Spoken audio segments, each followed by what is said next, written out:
creatine supplementation actually reduces cramps by about 60% in elite athletes.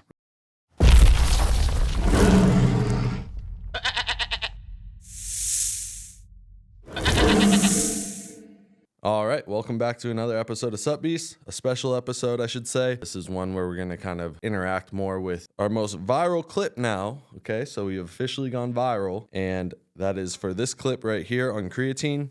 That's why you're seeing creatine now. It's being studied in Parkinson's, Alzheimer's, and all kinds of cognitive decline, and just in healthy people. We can raise creatine levels. And by the way, creatine is the first energy source in your brain and your muscle, right? Mm-hmm. So if you got a bigger first energy source, everything's going to work a little bit better. And we can raise creatine levels up to 10% higher than normal by creatine supplementation. So now you're seeing doctors recommend it to a lot of people. It can help with depression. It can help with all types of things. And so that clip now has passed about 3.5 million views between Instagram and TikTok. With that, there comes a lot of, opinions about facts. Naysayers. Yep. About facts is the most important thing. So we're going to get into some of those here. We did in the original video, creatine. We didn't do such a deep dive. We kind of just said if it was a myth or a fact.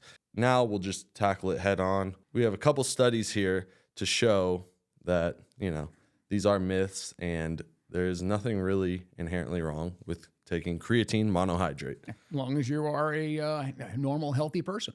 Yep. Which is what the most users are. And then there's also clinical value in it as well. Yep. But that's prescribed by a physician for a clinical problem. Yep.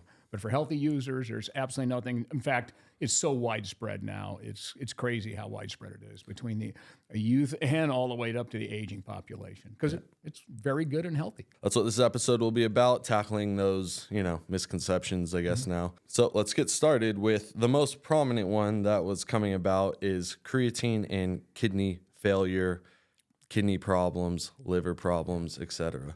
Well, that goes back to the original use of it. So like I said, everything's based on something that people read. And if you take something out of context or you read it in just the wrong context, period.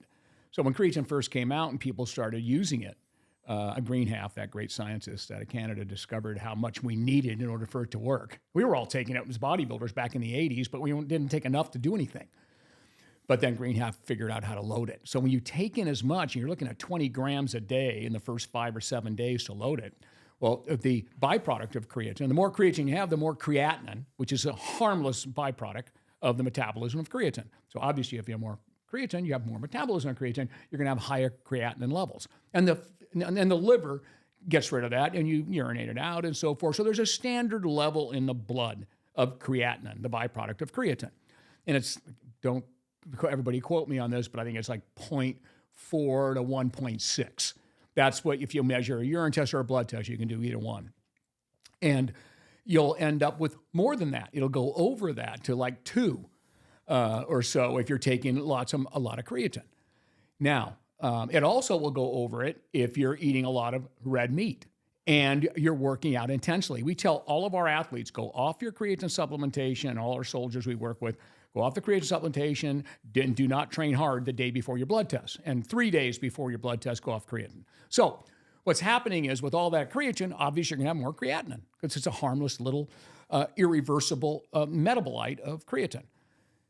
So now the kidney filters it. So when now your kidney level, we measure your glomerular filtration rate.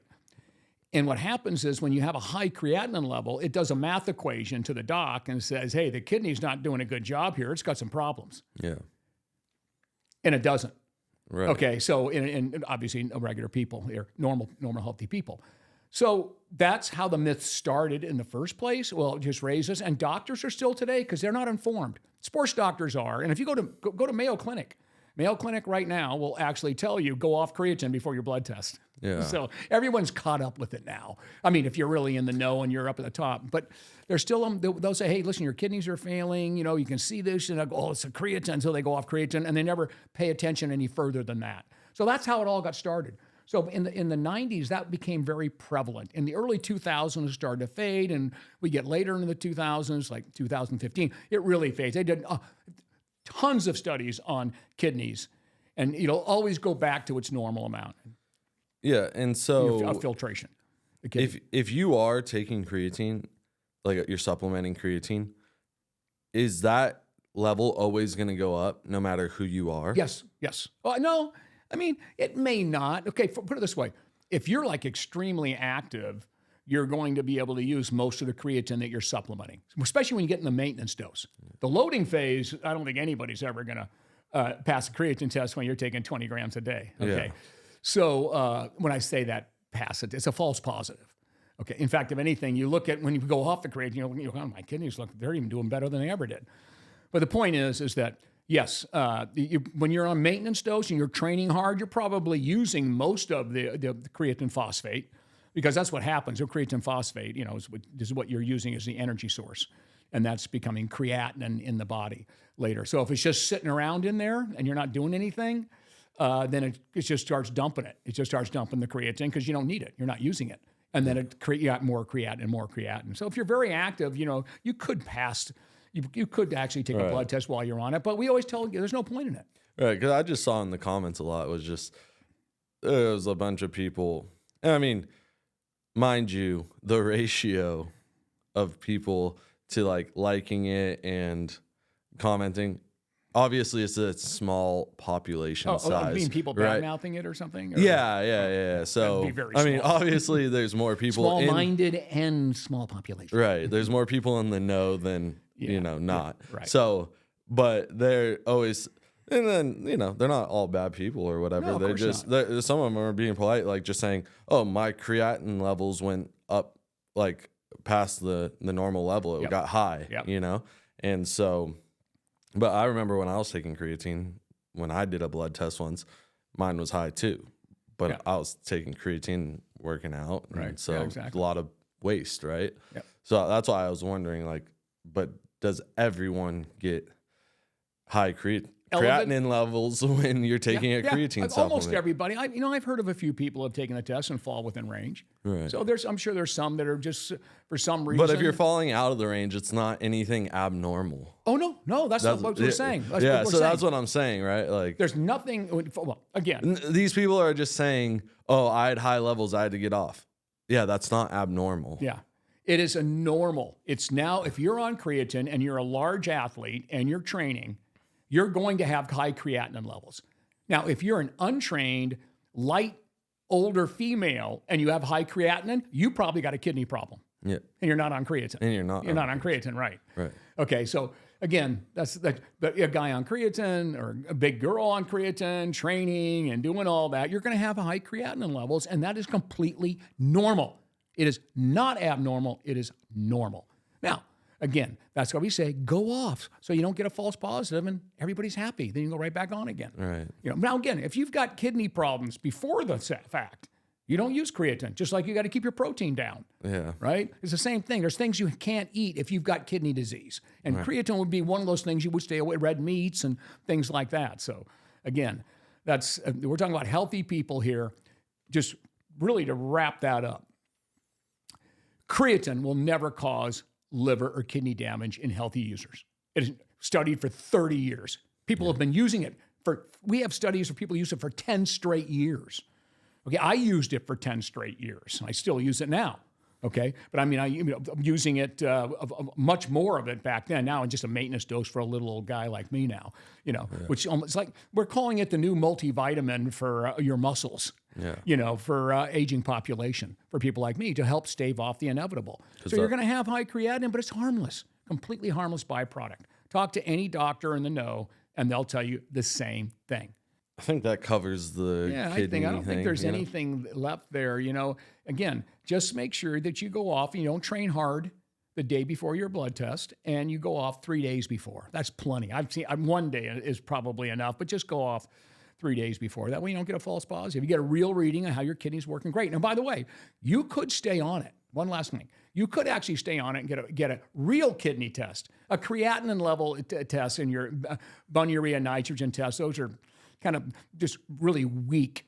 No doctor is going to make a decision on your kidney because of those things. That's just like a red flag. Yeah.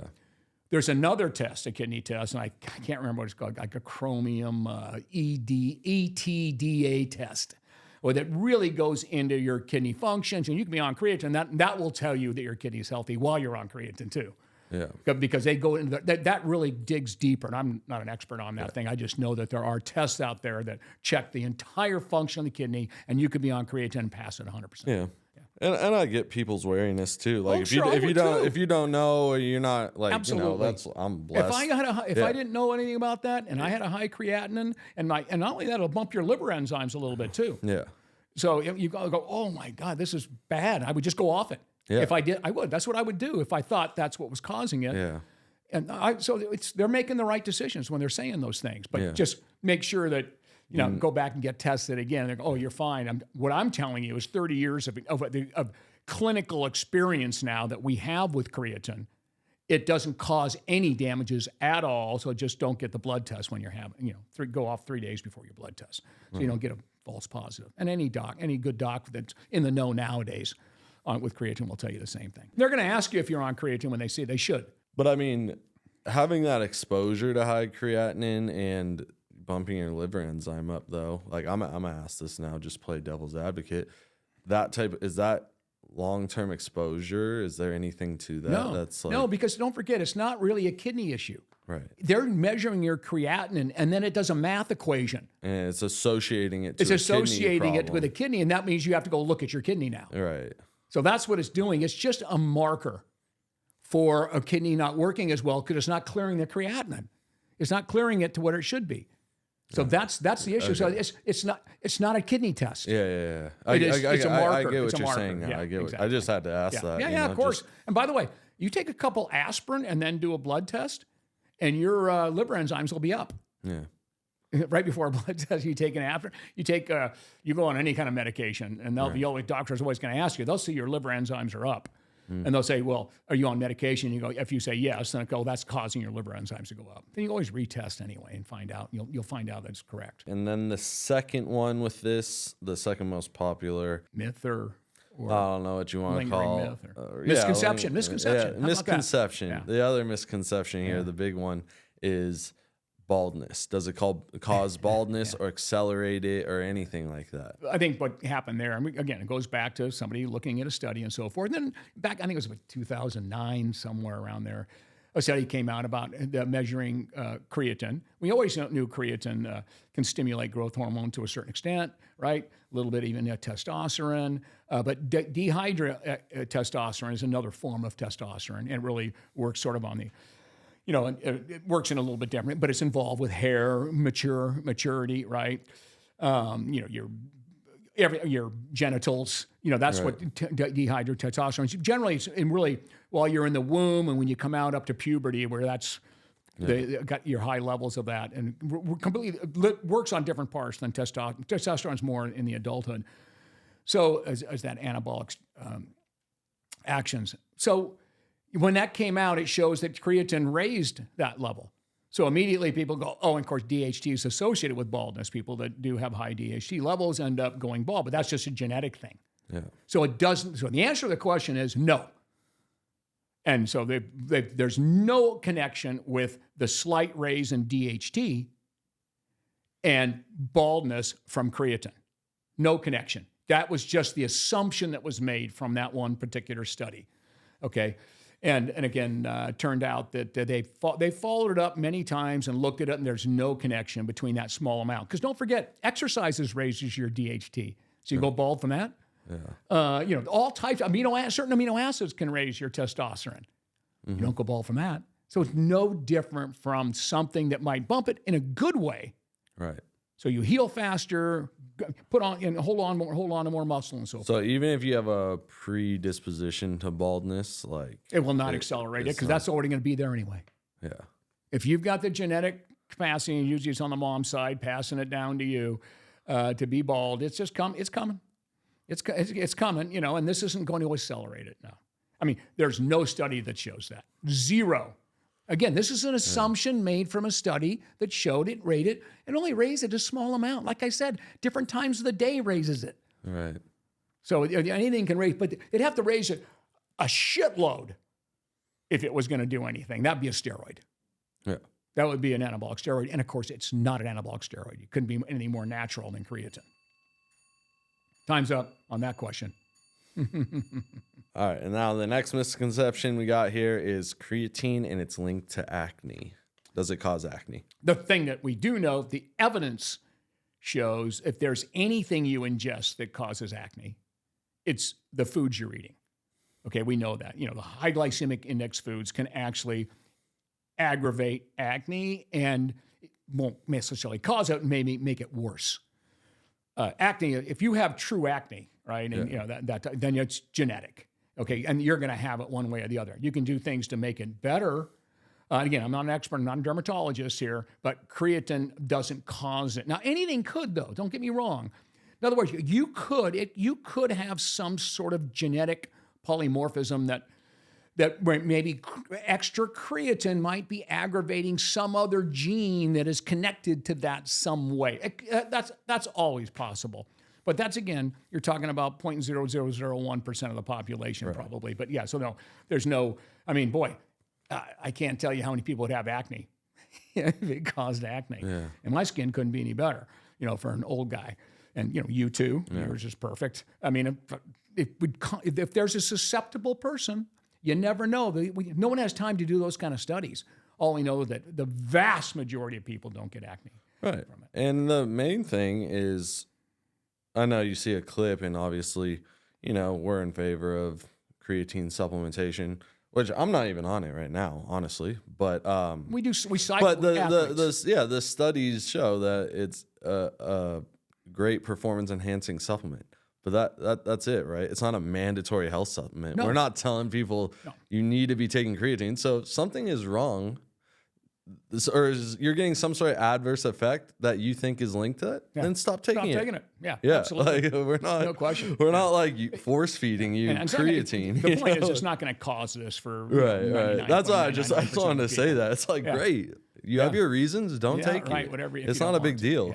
We don't care. It's not like we're telling you, because we tell you to take a multivitamin, you take a multivitamin. Right. Yeah. Okay. Or that's what we're you got to screw loose. Yeah. Okay. So that is something. But listen, this is a healthy product. It is a daily recommendation for people my age now, and even many doctors are doing it it's an anti-aging, if I hate that term, but it slows the aging process when it comes to skeletal muscle and so forth. So then, and not only that, for the brain. I mean, now we're seeing it reducing cognitive problems, especially when the brain is challenged, like making multiple choice reaction tests and so forth. So lots of good things with it. Now, for you, I like what you just said. With athletes, we work with athletes. We cycle it through here. Yeah. There's no point. I want you to perform at your top. So when you get through your meet or your competition or whatever it may be, you're on creatine and you're performing your best. Then you go off it and take active rest, because you don't want to work out hard all year.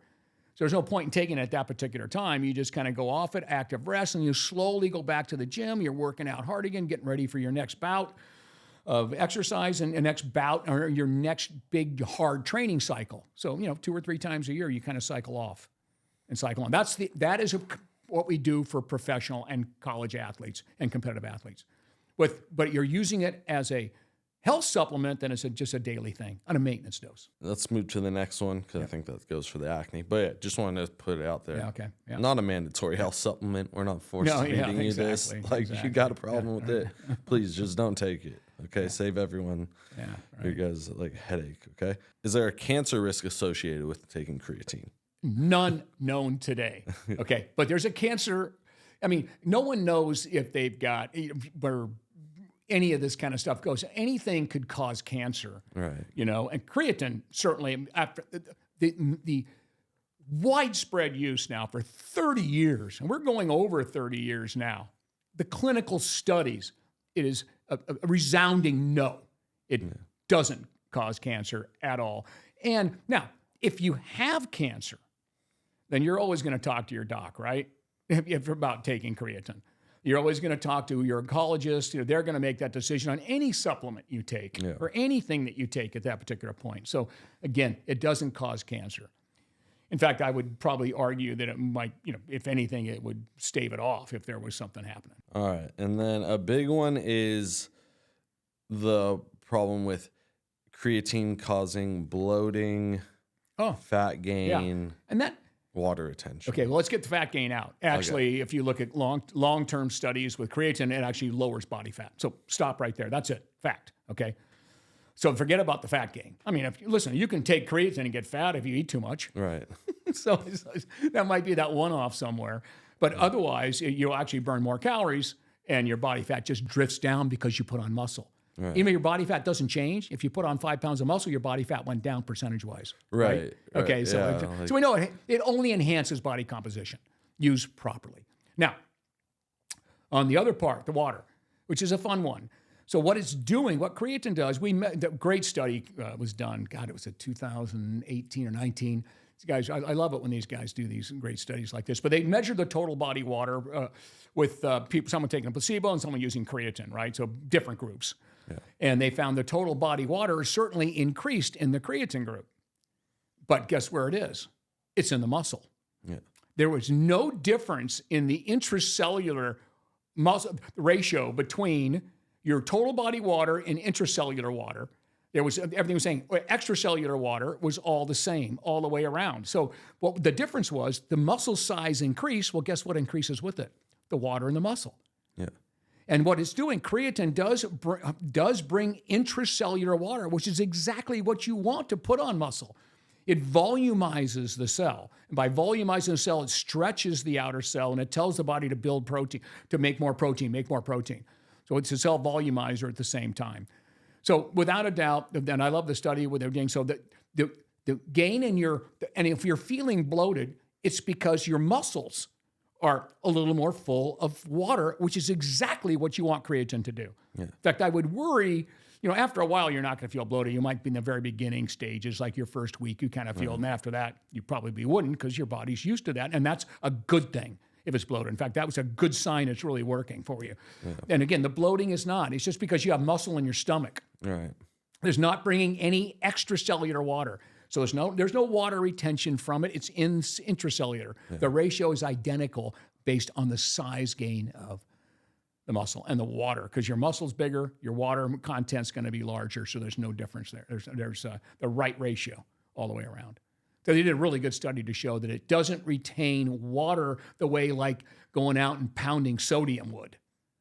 All right, that's extracellular water. Yeah. It's diluting it in your blood. Is it safe for kids to be taking creatine? Well, we know it's safe, but there's a business decision that you make when you're a business owner like we are. So we just tell, hey, listen, 18, unless you got parents' permission, you're what we call a super athlete. A super athlete is someone that's slotted. Is an Olympic hopeful.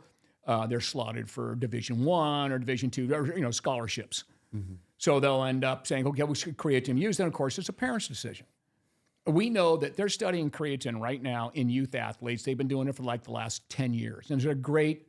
If anybody wants to know more about it, Yagamatol, I think that's how you say the name, did a whole thing on youth, adolescents in creatine use. And 100% of the athlete studies that we've seen, it only improves everything that they're doing. So they're testing them as 15-year-old basketball players, 16-year-old basketball, 12-year-old soccer players, and they found that it improved all of their activities. And it helps prevent injury because they recover quicker. And that's the worst thing that can happen to a youth athlete is the injury thing. And these are, again, non-contact injuries we're talking, but it helps prevent injury and heal faster from injury. So we know it's okay. There's no scientific reason in the world that a kid wouldn't, but there's no reason to use it if you're not like an elite athlete as a kid. Right.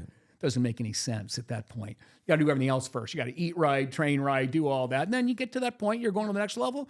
You add creatine with your parents' permission. And that's the way we do it now because, I work with a lot of youth athletes and we all through the parents is what you do there. And of course, as far as the safety is concerned, for anybody worried about that, newborn babies will use 8 grams of creatine because they have a natural creatine inborn error. So they've been fed creatine supplementation like the first 3 or 5 years of their life sometimes. And of course, again, there's no damage done. If you can't damage a little infant like that, you're not going to certainly do an adult or an older child. So yeah, no, there's no scientific reason. Just for all you business owners out there, if you're involved in selling creatine, that's a business decision, with this litigious world we live in today. And then another big one that we're seeing in the comments is, everyone just wants to throw out, like, don't forget to drink your water. So does creatine, and I'm assuming that is something that's them linking it to either dehydration or cramping. So does creatine cause dehydration or cramping? Yeah. It causes neither. In fact, if anything, as we have just learned, it increases your total body water.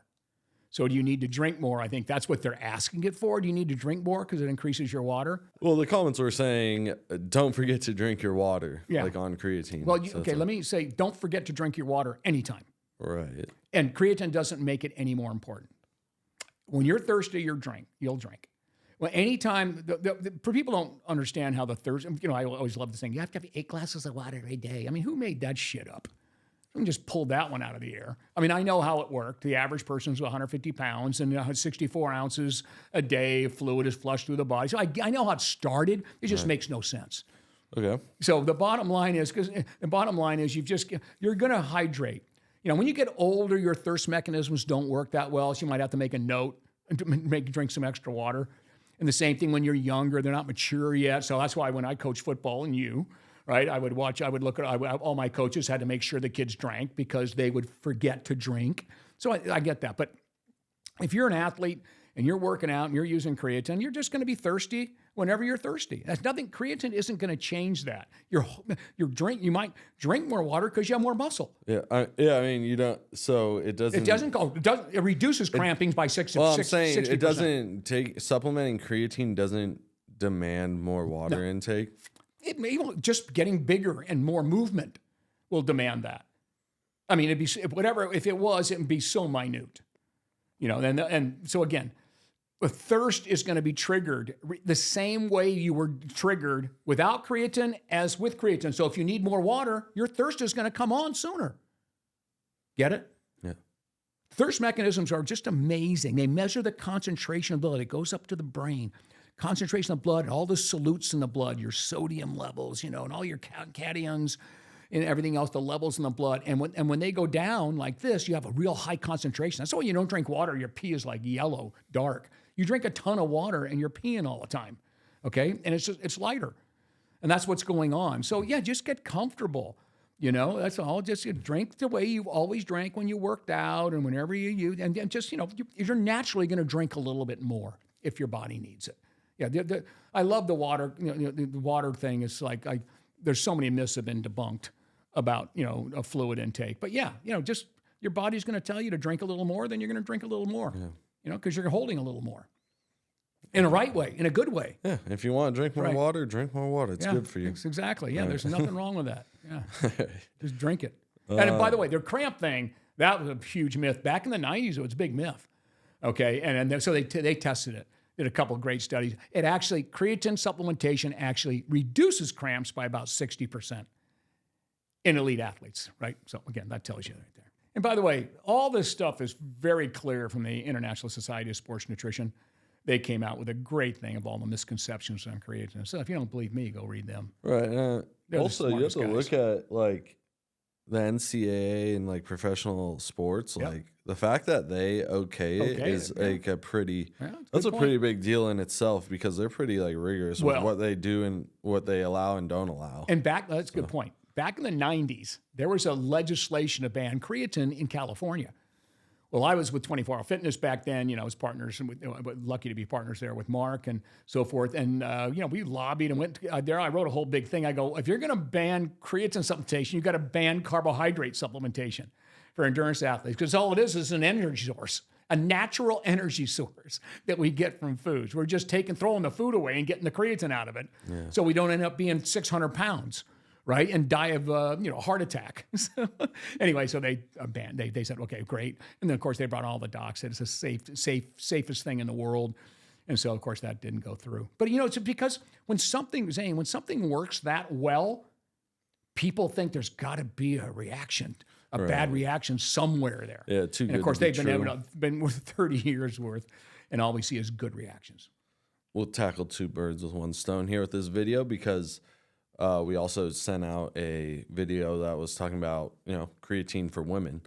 Should women be taking it? Women respond better to creatine than men for the simple reason they have less creatine in the body. So females by jumping up their creatine, they respond even better in many different ways. Their performance increases better. Their body composition becomes better. And the old thing about, well, I don't want to put on too much muscle. Well, God, I wish it was that easy. It doesn't work that way. Yeah. All it does give you a little more energy to put on whatever natural muscle you would be putting on. Without it, it just does it a little better. Yeah. And it makes it muscle in more quality as well. And that one actually did very well as well. So that one's at like 2.5 total views. Yeah. 2.5 million total views. Did we actually get into the reasoning for that, for the menstrual cycle? So that's what we're about to get to here, which is two big questions that came along with that. What is the impact on women's hormones with creatine supplementation? Yeah. We don't see any impact on creatine isn't causing any significant alterations in their hormones. We know that what it does in the body, it can increase growth hormone a little bit. Same thing with a female, right? Everything a little bit less in a female when as far as because the hormones are different. Right. They have more estrogen or progesterone, and we have the testosterone and so forth. So what we do know, and here's the theory behind creatine working so well for females, and especially the athlete, we study them. When you look at the menstrual cycle, it's about 30 days, whatever you want to call it.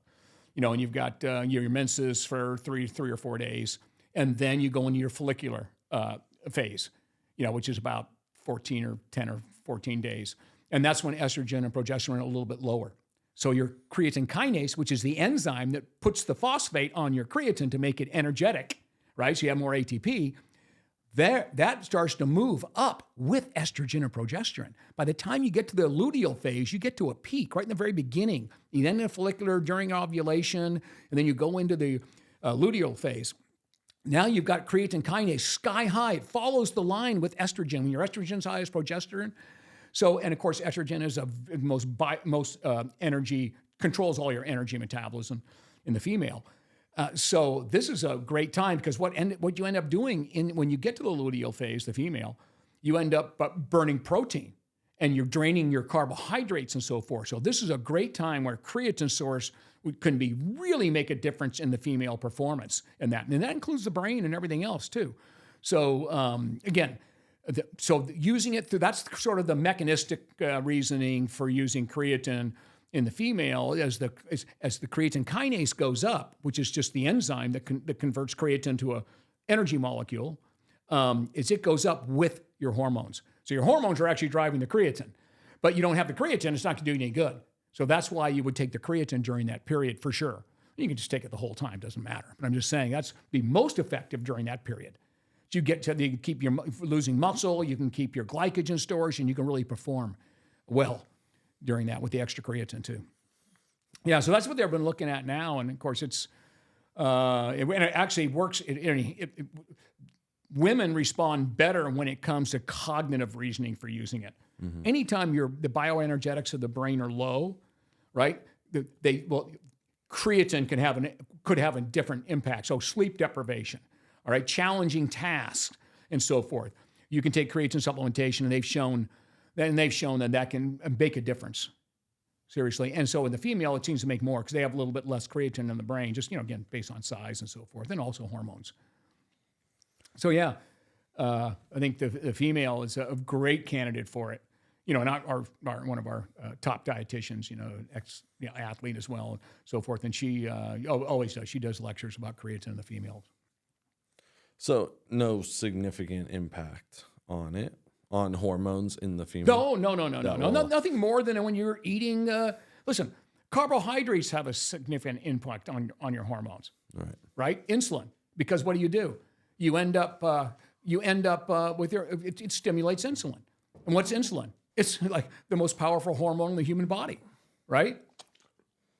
Right? Yep. And carbohydrates do that. Protein does that.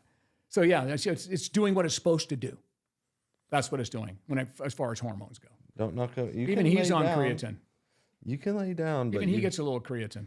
All right, and then the next question we had in the comments were, shout out all the future moms out there, because most of them were asking that they've been taking creatine, they work out a lot, and they're pregnant now, and they want to keep taking it, so they're wondering, is creatine safe during pregnancy? I think you could probably look for a doctor that's worked with it. There is a lady doctor that's kind of run the center, and they've been watching creatine in pregnancy. There's an ethical reason why you just say no. You know what I mean? I'm never going to say yes to anyone. Go ahead and take it when you're pregnant. I'm going to say no. Just don't. I'm not. Who's going to push the envelope? But what they're doing is they are seeing that the benefit could be significant if you're having a premature baby, because the brain development and all these things. There's so many things, and if the fetus is oxygen deprived during the pregnancy, which is fairly common, then creatine can make a huge difference in some of the development that's supposed to be taking place during that oxygen deprivation. So that's what they're kind of looking at it now. So we know that's how safe it is. And I know plenty of females that have took creatine the whole time.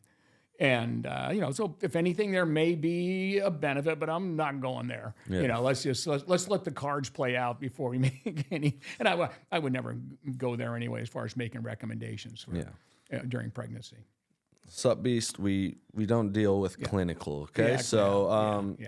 Deal with your doctors when it comes to anything like that. If you're a normal, healthy human being, not normal, but we all a little screwed up. But if you're healthy, then creatine's good for you. But when it comes to start doing things like clinically, then take that up with your doctor. Yeah, and then the things like the pregnancy. I mean, these are things that are just unknown at this particular point. So, but it pretty much looks like there's not going to be any downside. Right. One thing we also know on that pregnancy, we know that if we measure creatine levels in kids, young kids and so forth, the ones with the higher creatine levels are actually taller. So there is some people that I know some parents that give their kids a scoop of creatine every day to make sure they get their maximum height. I'm not recommending that. I'm just telling you that there's some studies out there that have looked at those things. People are wondering about, is the HCl form of creatine superior to creatine monohydrate? Well, the answer is no. So, but however, there was a recent study that did show they were equal. They both created the same results. But the point is, why even ask the question? Because the thousands of clinical trials, 99.9% were done with creatine monohydrate. Yeah. So we know it's safe and effective. So is that changing the molecule or something? No, it's HCl? It's hydrochloric acid. Okay. Right? So it's just attaching it to the creatine, right? Okay. Rather than a water molecule. That's all. It's just a hydrochloric acid. So again, that's it's not anything. People want it because they feel they're taking less, they're taking less, right? The dosage they could be. I don't know what the dosage was on that. The dosage is less. Yeah. Okay. Is what people like about it. And again, there's not enough studies. Right. There's no one in the world should go by that versus creatine monohydrate at this particular point. Now, if they keep studying it and they show this, then fine. Try it and see what happens. I mean, if you have the same result. But as an evidence-based, okay, we know today, there is no superior form to creatine monohydrate. Is there something equal? Maybe, but who knows?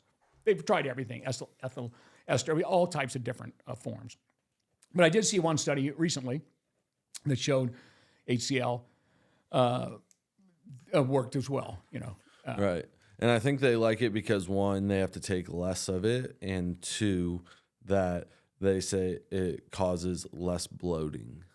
Well, that would be, then I wouldn't want it if it causes less bloating. Because then that means there's less. Then it's not working. Less in your muscle, right? I wouldn't want it for that. Yeah. So that's again, all these different forms are marketing spins. So let's just listen. Until someone can prove it, to where all the top scientists in the world, because they all only promote scientists. We're not talking about marketers. We're talking about scientists only creatine monohydrate. At this point, hey, listen. As soon as something becomes evidence-based that's better, we'll be the first people to do it once it's proven to be evidence-based. Doesn't mean someone didn't do it before it was evidence-based. So just to touch back on this, like we said, we went over this like really quickly in the previous creatine video. So if you want just the quick answers to that, go for it. Here we're breaking it down. So just to touch back on, is the loading phase necessary? It is listen, we like the loading phase, but it's not. In other words, as long as you do the right maintenance dose for yourself. Right. And that's where it's going to get tricky for everybody. Yeah. And so I'm going to ask you right now. So it's not necessary It's not necessary to load if you're willing to wait for the ergogenic effect, the performance-enhancing effect of creatine. It's not necessary. You'll get there eventually. It takes about 30 days at a maintenance dose to get there. Now, do you want to ask me about dosages? Yeah, so that's what I want to ask you. What is the proper dosage for creatine for an individual to personalize it to themselves? Okay, so the loading phase would be, I think it's 0.14 grams per pound. Now, when you guys look at it in studies, you're going to see kilograms. You got to divide that by 2.2. So listen, I live here in the U.S. and no one even figures, you can't do it in their head, the kilogram thing. So right. I change everything for all of our thousands and thousands of fitness professionals to make it easy for them. So, so it's 1.14. Now, by the way, I was the first guy to do this. I made the call on this.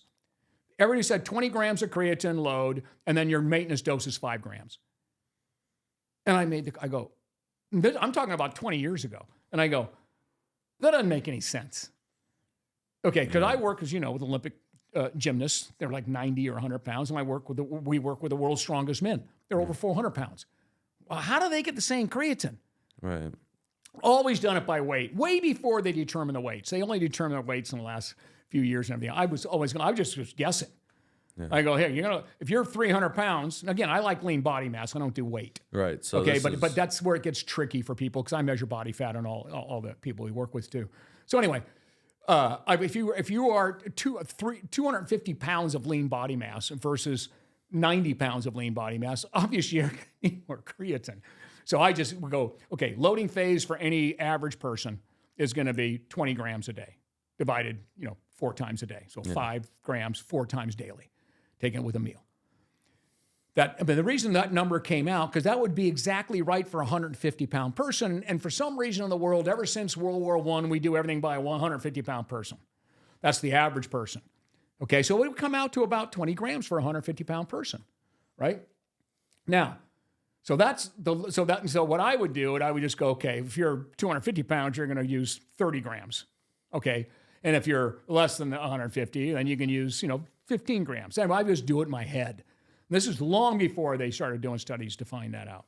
This is actually late 90s. So anyway, next.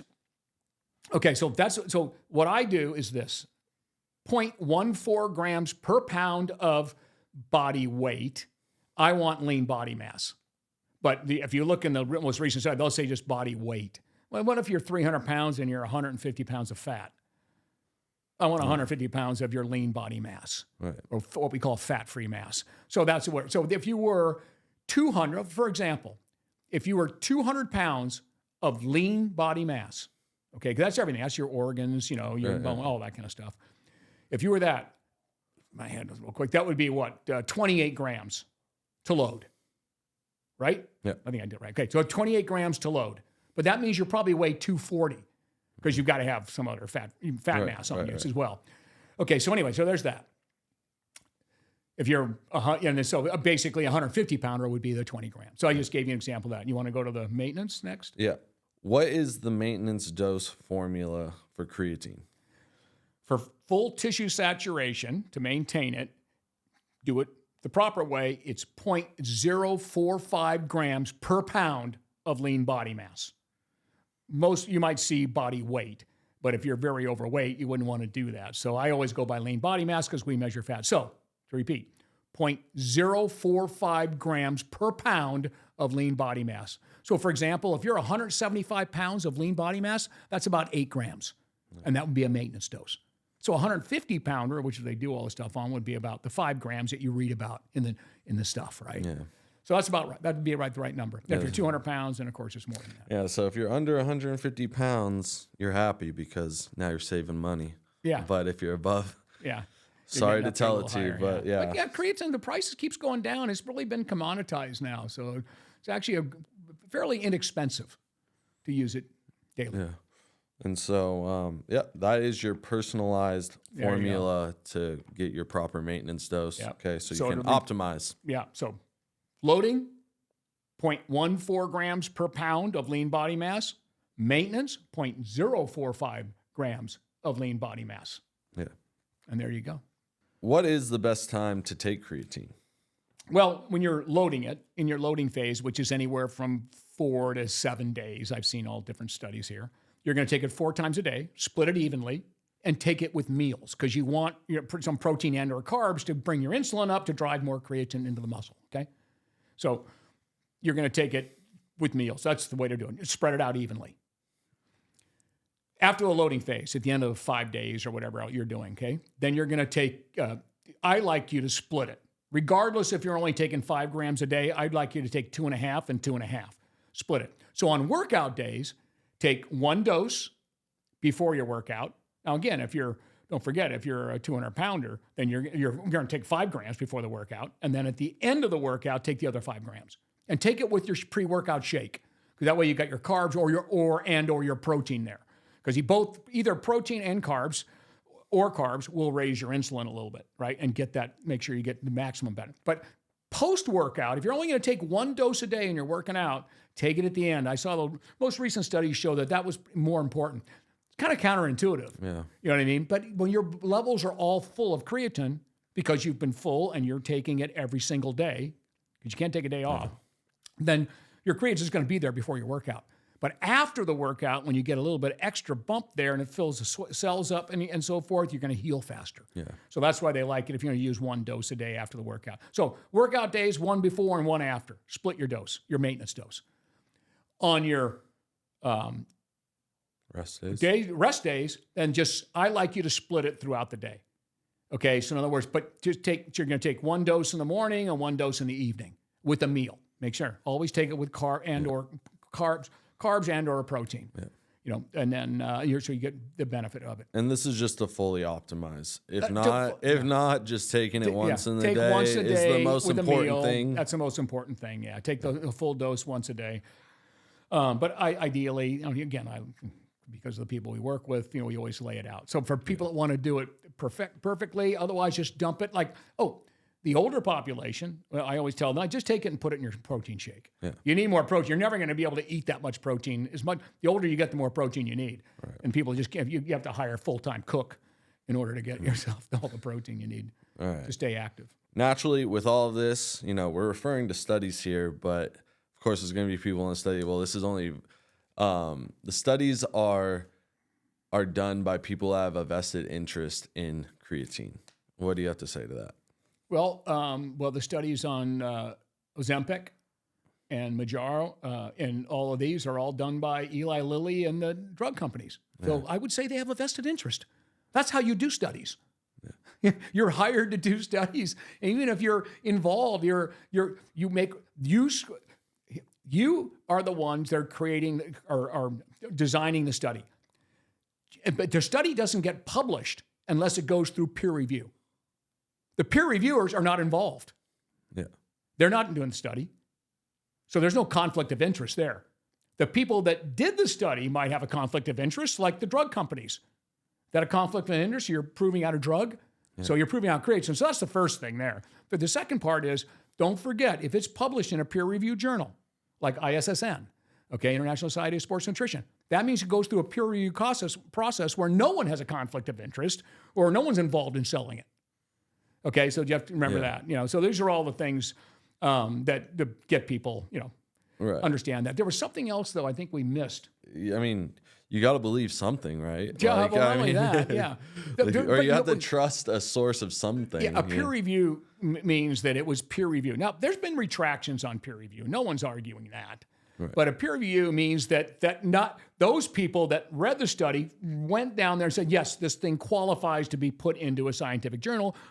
The study was complete and it came to the right conclusion based on the evidence that was shown here.